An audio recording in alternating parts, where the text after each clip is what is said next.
জান্নাতি মানুষ তাদের মার্কা কি জানেন? জান্নাতি মানুষদের একটা বড় মাপের মার্কা হলো তারা নিরীহ কিসিমের হবে। একবার রাসূল করিম সাল্লাল্লাহু আলাইহি ওয়াসাল্লাম সাহাবীদেরকে বললেন, তোমরা একটু অপেক্ষা করো, একটু পরে একটা লোককে দেখতে পাবে যে লোকটা জান্নাতি। এখন জান্নাতি নবী করিম সাল্লাল্লাহু আলাইহি ওয়াসাল্লাম রীতিমতো বলে দিচ্ছে নিশ্চয়তার সাথে যে একটু পরে একটা লোক আসবে এখানে, তোমরা খেয়াল করো কে আসে, যে আসবে সেই লোকটা জান্নাতি। সাহাবা একরাম যারা জান্নাতের পাগল, এই কথা শুনে তারা তো সবাই অত্যন্ত সতর্কতার সাথে অপলক দৃষ্টিতে চেয়ে আছে কে আসে। দেখা গেল একজন লোক, যে লোকটাকে দেখে তারা ব্রু কুচকাতে লাগলেন। সবাই মনে করেছেন এটা বোধহয় আবু বকর, ওমর, ওসমান, আলী, এরকম সিনিয়র কোন বড় সাহাবী, তারাও জান্নাতি সুসংবাদ প্রাপ্ত ইনশাআল্লাহ। তারা মনে করেছেন এরকম কোন প্রসিদ্ধ সাহাবী হয়তো আসবে, কিন্তু দেখা গেল এমন একজন লোক আসলেন যিনি অখ্যাত, কেউ তাকে তেমন বেশি চিনে না, গুরুত্ব দেয় না।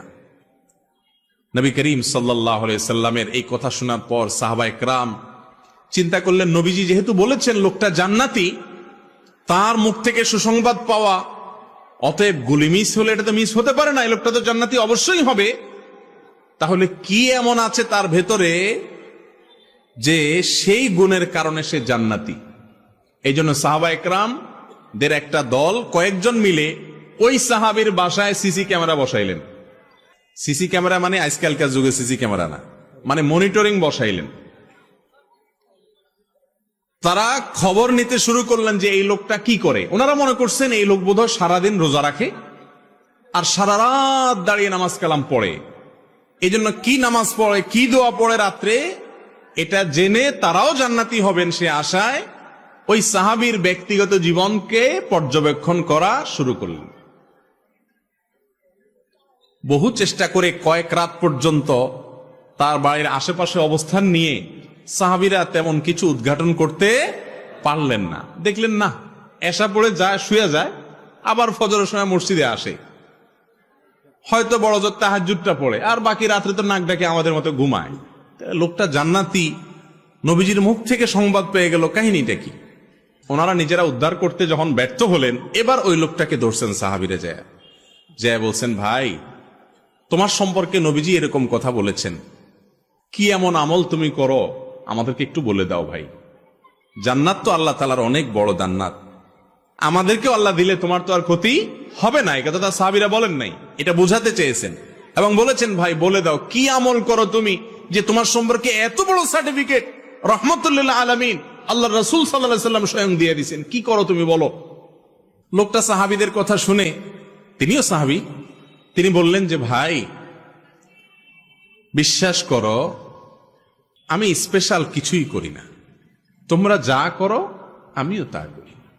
ইসলামে অতিরিক্ত কোনো কিছু করার তেমন কোনো সুযোগও নাই, সবকিছু রেডিমেড। আল্লাহ এবং তার রাসূল সাল্লাল্লাহু আলাইহি ওয়াসাল্লামের পক্ষ থেকে সবকিছু রেডিমেড। তোমরা 5 ওয়াক্ত নামাজ পড়ো, ভাই আমি 6 ওয়াক্ত পড়ি না, আমিও 5 ওয়াক্ত পড়ি। তোমরা রমজানের রোজা রাখো, আমিও রমজানের রোজা রাখি। বিশেষ কিছুই আমি করি না, এমনকি অনেক নফল আমল টামল যে আমি করি এমনও কিছু না। তবে একটা জিনিস আছে আমার, সেটা হলো আমার এই বুকে আল্লাহর জমিনে কোনো মানুষের জন্য আমার কারোর প্রতি আমার কোনো দুঃখ, কষ্ট, শত্রুতা, হিংসা বলতে কিচ্ছু নাই। কেউ আমাকে যদি একটা গালিও দেয় তো আমি একেবারে ফ্রেশ মনে থাকে মাফ করে দিই। কেউ যদি আমার পেছনে শত্রুতাও করে আমি হাসি মুখে উড়াই দিয়া তার জন্য আমার অন্তরটাকে পরিষ্কার করে ফেলাই। কাউকে দেখে যদি আমার কষ্ট হয়, হিংসা হয়, আমি তার জন্য আরো বেশি করে দোয়া করি। এক কথা, আমার অন্তরটাকে আমি পরিচ্ছন্ন করছি। এই একটা আমল আছে স্পেশাল, হয়তো বা এই কারণে আল্লাহ তাআলা আমাকে মর্যাদা দিয়েছেন। ভাইরা আমার, কি বুঝতে পারলেন? জান্নাতি যে লোক হবে তার তসবিহ দানা হবে 1000, তাই না? তসবিহ দানা তো 100 আছে, 33টার আছে, আবার কিছু আছে অনেক বড় তসবিহ, দেখছেন নি? বাপখানা এমন যে কয়েক মাইল লম্বা হবে। তসবিহ সাইজ বড় হলে জান্নাতি হওয়ার গ্যারান্টি, এমন কোন কথা আছে? না।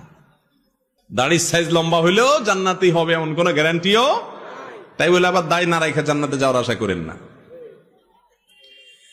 জান্নাতি লোকের জান্নাতে যাওয়ার সবচেয়ে সহজতম উপায়গুলোর মধ্যে থেকে একটা হলো নিজের কলবটাকে, অন্তরটাকে পরিষ্কার করে ফেলা।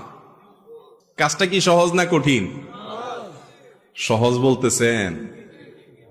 পাশের বাসার ছেলেটা এসএসসি পরীক্ষায় A+, গোল্ডেন A+ পাইছে, আপনারটা শুধু A পাইছে, A- পাইছে। কেমন লাগে তখন বলেন?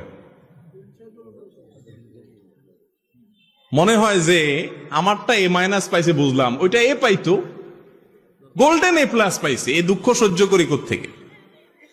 এরকম অবস্থা আমাদের মনে হয় কি হয় না? ভাইরা আমার, লেবাসে পোশাকে মুসলমানের অভাব নাই এদেশে। আমার মতো আপনার মতো এরকম লেবাস পোশাকে মুসলমানের সংখ্যা এদেশে আলহামদুলিল্লাহ কম।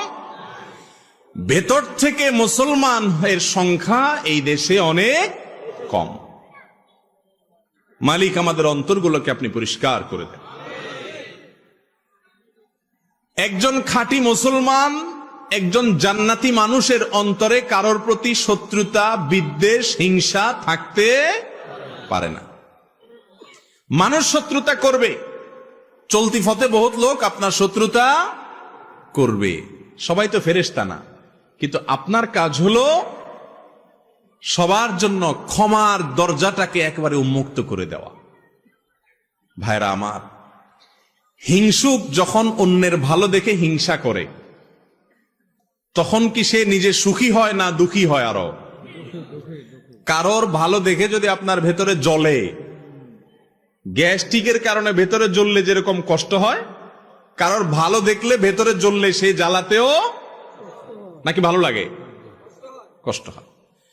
ইবলিস আপনার আমার এত জঘন্য শত্রু যে সে সব সময় আমাদের যেটাতে কষ্ট হয় সেদিকে নিয়ে যায়।